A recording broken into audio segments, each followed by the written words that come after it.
ഗതാഗതം പൂർണ്ണമായും നിരോധിച്ചു. വയനാട്ടിൽ കനത്ത മഴ അനുഭവപ്പെടുന്നതിനിടെ ചുരത്തിൽ വീണ്ടും മണ്ണിടിച്ചിലുണ്ടായി. അവശ്യ സർവീസുകളെ പോലീസ് അനുമതിയോടെ കടത്തിവിടും. ചുരം വ്യൂ പോയിന്റിൽ ജിയോളജി വകുപ്പും മണ്ണ് സംരക്ഷണ വകുപ്പും പരിശോധന നടത്തി. മണ്ണിടിച്ചിലുണ്ടായ മേഖലയിൽ 30 മീറ്റർ ഉയരത്തിൽ നിന്ന് പാറകൾ ഇടിഞ്ഞ് ഇറങ്ങി. കുറ്റ്യാടി ചുരത്തിലും നേരിയ മണ്ണിടിച്ചിൽ ഉണ്ടായി.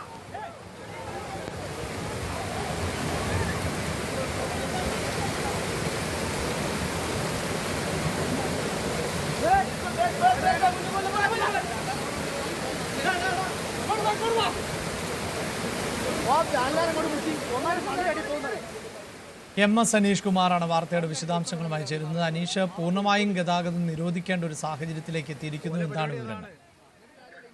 അഭിലാഷ്, താമരശ്ശേരി ചുരത്തിലെ യാത്ര വലിയ പ്രതിസന്ധിയാണ് ഇപ്പോൾ സൃഷ്ടിച്ചിരിക്കുന്നത്. കഴിഞ്ഞ ദിവസം 9ാം വളവിനടുത്ത് മണ്ണിടിച്ചിലുണ്ടാവുകയും പിന്നീട് ആ മണ്ണ് പൂർണ്ണമായും നീക്കം ചെയ്ത് ഭാഗികമായി ഇന്നലെ രാത്രിയോടുകൂടി ഗതാഗതം പുനഃസ്ഥാപിക്കുകയും ചെയ്തു. എന്നാൽ ഇന്ന് രാവിലെ വീണ്ടും വലിയ തോതിൽ മണ്ണിടിച്ചിൽ ഉണ്ടാകുന്ന ഒരു സാഹചര്യമാണ് ഉണ്ടായത്. പാറയും മണ്ണും മരങ്ങളും ഒക്കെ വഴിയിലേക്ക് വീണ്ടും ഇടിഞ്ഞു വീഴുന്ന ഒരു കാര്യമാണ് നടന്നുകൊണ്ടിരിക്കുന്നത്. 80 മീറ്ററോളം ഉയരത്തിൽ നിന്നാണ് കല്ലും പാറക്കഷ്ണങ്ങളും പലയിടങ്ങളിലേക്കും വീഴുന്ന ഒരു സാഹചര്യം. എന്തായാലും ഇത്തരമൊരു സാഹചര്യത്തിലാണ് ഇതുവഴിയുള്ള ഗതാഗതം പൂർണ്ണമായി നിരോധിച്ചുകൊണ്ട് കോഴിക്കോട് ജില്ലാ കളക്ടർ ശ്രേയൻകുമാർ സിംഗ് ഉത്തരവിറക്കിയിരിക്കുന്നത്. ഈ ശക്തമായ മഴയിൽ പാറക്കഷ്ണങ്ങളും മണ്ണും റോഡിലേക്ക് വീഴുന്നത് തുടരുന്ന സാഹചര്യത്തിലാണ് നടപടിയെന്ന് ഉത്തരവിൽ പറയുന്നു. ആംബുലൻസ് ഉൾപ്പെടെയുള്ള അടിയന്തര ആവശ്യമുള്ള വാഹനങ്ങൾ പോലീസിന്റെ അനുമതിയോടുകൂടിയാണ് ഈ വഴി കടത്തിവിടുക. നിയന്ത്രണങ്ങളുമായി ജനങ്ങൾ പൂർണ്ണമായും സഹകരിക്കണമെന്നും അറിയിച്ചിട്ടുണ്ട്. ഒപ്പം ഈ കുറ്റ്യാടി ചുരത്തിൽ ഗതാഗതക്കുരുക്കിന് സാധ്യതയുള്ളതിനാൽ ചുരം വഴി ആവശ്യമില്ലാത്ത യാത്രകൾ ഒഴിവാക്കണമെന്ന നിർദ്ദേശമാണ് നൽകിയിരിക്കുന്നത്.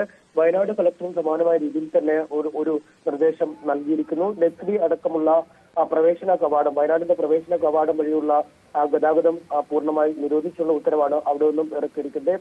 അവശ്യ സർവീസുകൾ മാത്രം ആ വഴി കടന്നുപോയാൽ മതിയെന്ന നിർദ്ദേശമാണ് നൽകിയിരിക്കുന്നത്. ഇന്നലെ മണ്ണിടിച്ചിലുണ്ടായതിനെ തുടർന്ന് ഡ്രോൺ അടക്കമുള്ള പരിശോധന നടത്തിയ ശേഷമാണ് ഈ വാഹന ഗതാഗതം പുനഃസ്ഥാപിച്ചത്. എന്നാൽ വീണ്ടും അപകടകരമായ രീതിയിൽ മണ്ണിടിച്ചിലുണ്ടായ സാഹചര്യത്തിലാണ് ഇപ്പോൾ നിർത്തിവച്ചിരിക്കുന്നത്. ഇന്ന് ജിയോളജി വകുപ്പ് ഉദ്യോഗസ്ഥരടക്കമുള്ള ഉദ്യോഗസ്ഥർ സംയുക്ത പരിശോധന ഈ ചുരം ഭാഗത്ത് നടത്തി സ്ഥിതിഗതികളൊക്കെ വിലയിരുത്തിയിരുന്നു. അതുകൊണ്ട് തന്നെയാണ് ഇനിയും ഇടിയാനുള്ള സാധ്യതകൾ ഇപ്പോൾ വീണ്ടും പ്രവചിക്കപ്പെടുന്നത്. എന്തായാലും സ്ഥിതിഗതികൾ നിയന്ത്രണ വിധേയമാകും വരെ ഗതാഗതം നിരോധിച്ചു തന്നെയാവും ഉണ്ടാവുക.